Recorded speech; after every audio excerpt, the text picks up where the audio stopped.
All right, we are back out here with the 240. Today, I'm hopefully gonna be putting it on the ground and it'll be able to like roll. It'll be a roller. So that's the plan. If you missed last video, we painted the engine bay.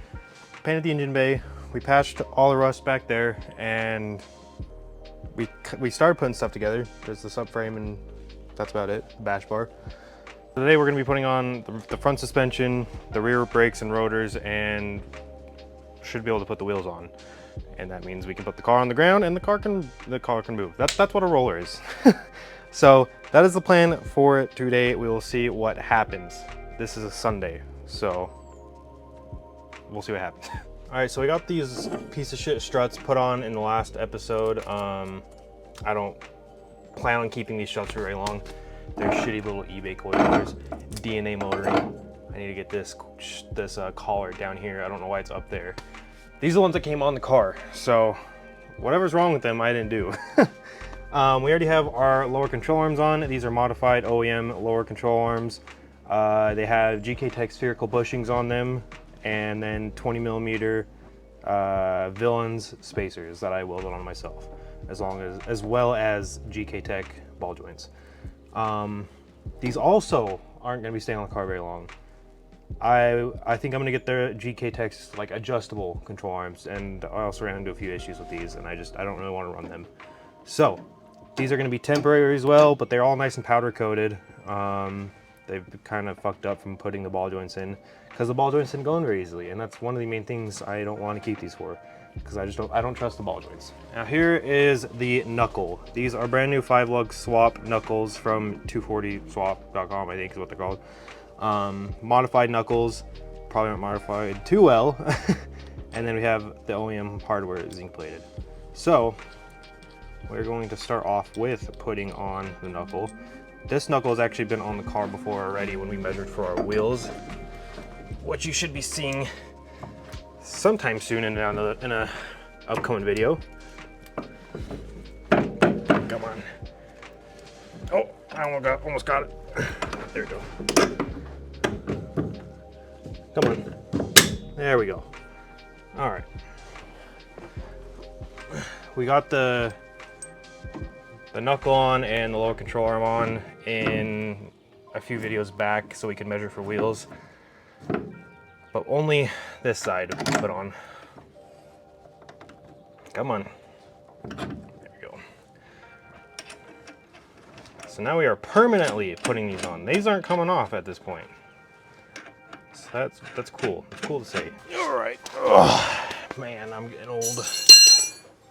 These are 17s. I think almost all the bolts on the suspensions are 17s. It's just such a shame to put these dirty ass coilovers on such a nice car, but I have money to spend other places than the coilovers right now. So, probably go with some BC Racing coils. We'll see what happens with that, but this car should handle pretty goddamn good. It's got all new bushings everywhere, and it has, for the most part, spherical bushings on most of the arms. I think the only one that doesn't have spherical bushings is the knuckle on the rear. It has 95A bushings, so they're still really hard, stiff bushings that aren't gonna have much play. All right. Come on, bitch. Put their little castle nut on there. This came with GK Tech. It's not zinc plated like everything else. Can't win everywhere though, right? I'm a little bit worried about putting the other lower control arm on because I kind of fucked up the ball joint a little bit. So I have a feeling it's gonna sit there and spin when I'm trying to tighten the nut. I did kind of repair the threads, but they're still a little iffy, you know. So these castle nuts have cotter pins too that you're supposed to put in. We're gonna slide that in, and we're gonna bend these bitches back.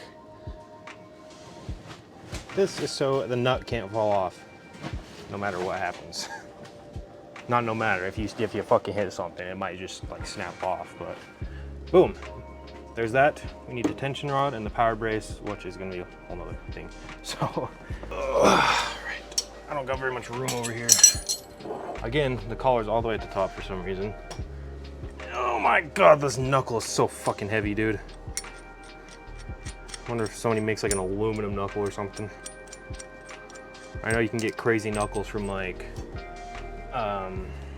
Wise Fab. I think GK Tech actually makes some pretty crazy knuckles that are very expensive, but I'm sure they're significantly lighter than this fucking thing. All right, so we're back to the back of the car. We got our brake rotors here.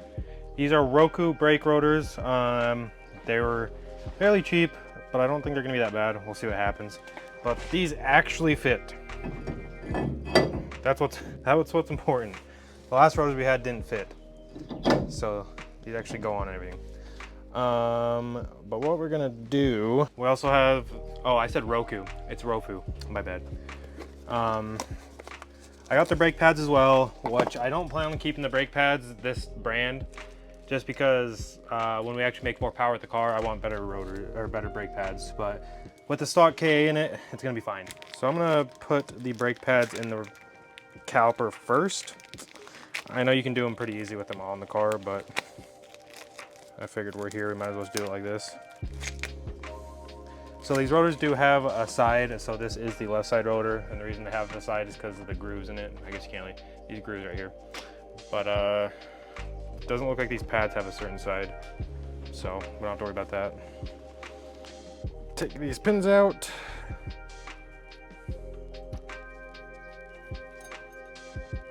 Take this out. Slide them bitches in. I already compressed the caliper, so we don't need to worry about that. I don't think we'll need to worry about that at least.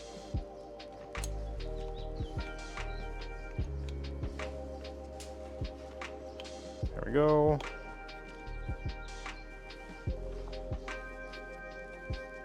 Put this back in. I guess we'll probably have to pull one of these out.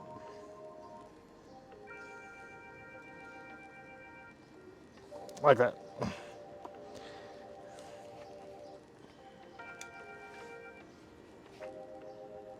There we go, okay. Now we need to put this pin back in. And of course this one's not rotated right, and it's probably not gonna be easy to rotate. About there. Put the pin in both sides. Boom. Now the pads are all installed. Again, zinc plated bolts. Everywhere. Zinc plated bolts everywhere. So these should just slide right over the brake rotor. Hopefully, yeah.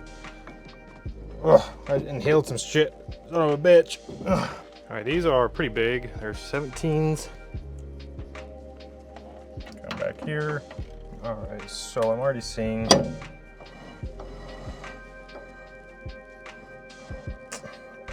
something that might prove to be an issue. I think the bolts are rubbing on the rotor. And if they're not, they're stupidly close. I think they're like a hair away. We'll find out, I guess. It's like, you probably can't even slide a piece of paper under it. I also forgot to mention to put the bleeder screw on the top whenever you're installing brake calipers. Otherwise, they're not gonna bleed. But look how good that looks. Oh man. The green, the zinc plated, the slotted rotor looks good. The wide ass fenders. All right, we're gonna move to the next side. Here is the right side rotor. Slide that bitch on. I can get the right holes, there we go. All right, we have this rotor with pads in it, as you can see. So we're doing the same thing. Bleeder valve is on the top. All right, there's that rotor on. And brake caliper, obviously. All right, so these are just the spares that I have laying around that we're gonna put it on for rollers.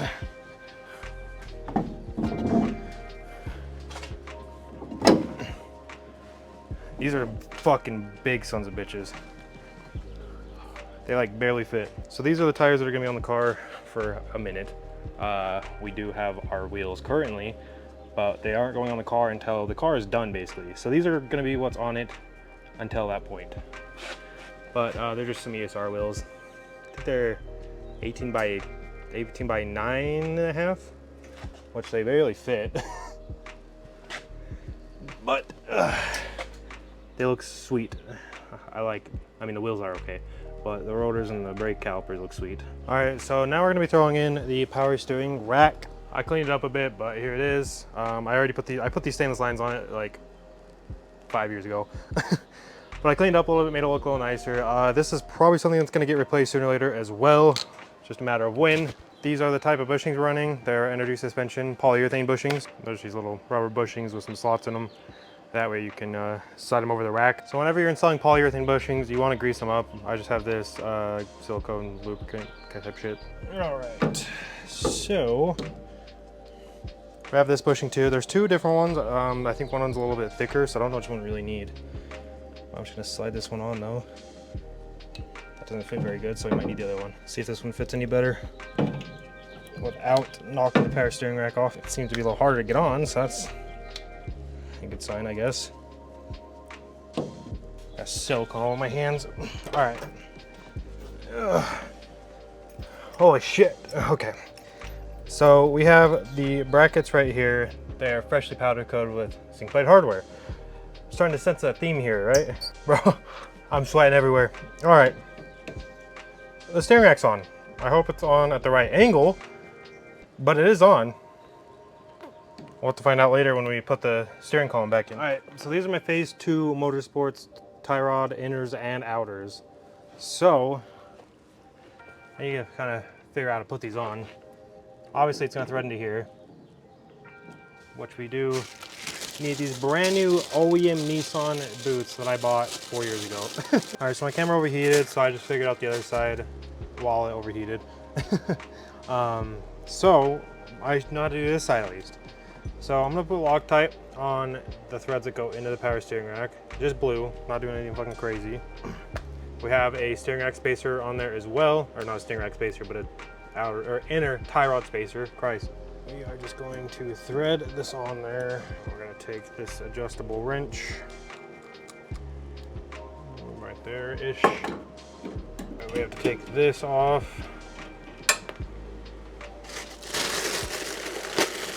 So now that that's tightened down all the way, we're gonna slide the boot on. Obviously, big side first.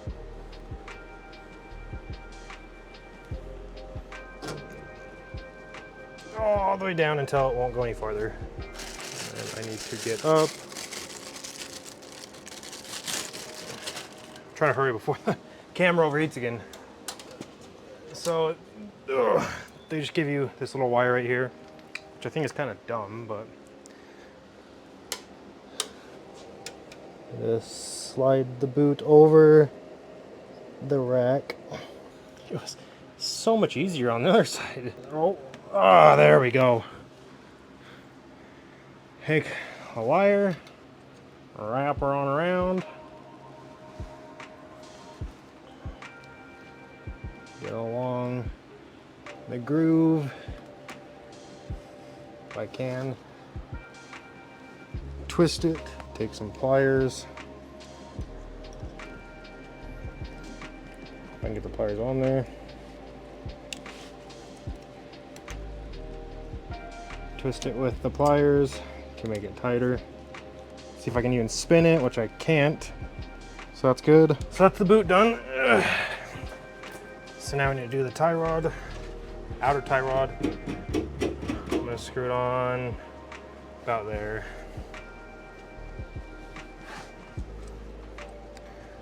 And then this is probably about good there.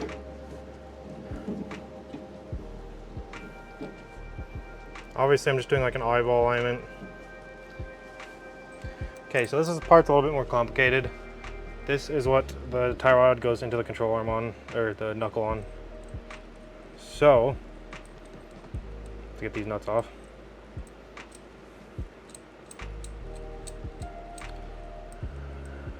Alright, so, according to P2M, these are little spacers right here.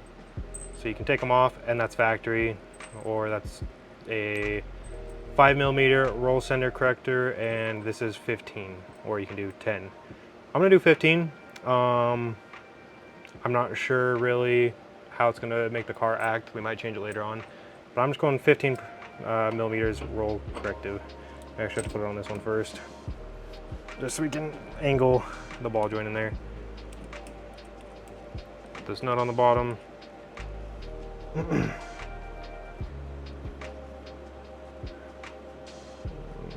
Alright, and then we will put the tie rod in here, and the nut goes on top. 17 millimeters, just like the rest of the suspension. It's nice of them to do that. Alright, goddamn.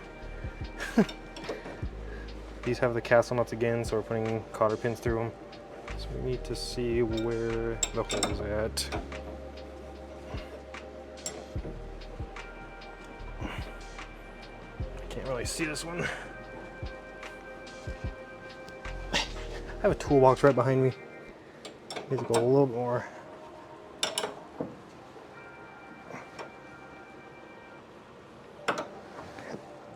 All right. Now I need to figure out where the cotter pins went. There they are. Put a cotter pin on the bottom and the top. We're gonna put the rotors on. This is the front left.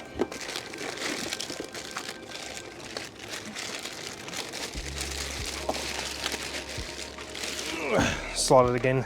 Again, bleeder screw on the top. Get these bolts out. Oh, they barely fit on the fronts. All right, that's this one on. Looking all nice and good. All right, and that's that one.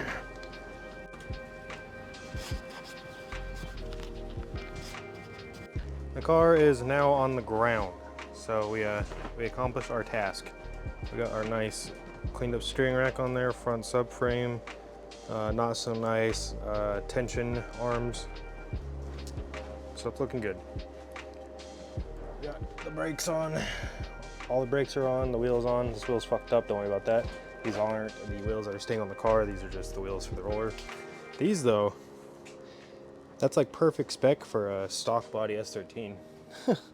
Not for those, it's not, but for a stock body, it's good.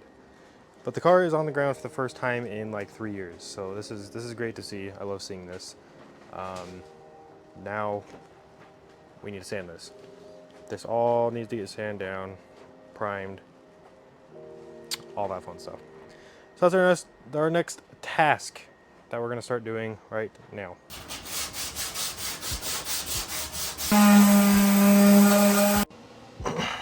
All right, so while we were sanding the interior down, I found a little bit of an issue, just a slight one. So we got the welder out again. I put it away because I thought I was done with it, but we have it out again, and I'm gonna see what I can do here. So that's fun. It's always something with this thing, you know. It's always something. All right, we have the car all primed. I tried to record, but it didn't really work out very well. My little tent is a fucking mess. I tried to record, it didn't work. It was too hot, my camera was overheating, and it was a mess. So, but here's the car. It's all primed, so we need to scuff it up. I got my box of Scotch-Brite over there, and we need to scuff all of this up. It's not the best prime job. I'm not real happy with it, but it's the interior, and I'm not gonna lie. The interior has been the most miserable part of this entire car, by far. Before, the most miserable part was undercoating, the wiring, all that, and undercoating, all that. This takes the cake. This is the worst thing I have done on this car. This fucking sucked. So, yeah, I gotta scuff it all up now. That's gonna be fun. This is where we're gonna leave this video off though, is with the whole car being primed. In next video, we will be painting it and hopefully starting to put some things back together, such as like the steering wheel, the pedals, engine, transmission, you know, stuff's gonna finally start going back into the car next video. So stay tuned for that. Fuck painting the interior of the car. That's the moral of this story. But in this video, we got the car on the ground, we got it moving back and forth, and we got it primed, the interior primed and sanded. And now we need to sand it again and paint it again. So, next video. Thank you guys so much for watching. I really do appreciate it. Please like and subscribe if you enjoyed the video. If not, please tell me why in the comments. But other than that, I'll see you guys in the next video. Peace out.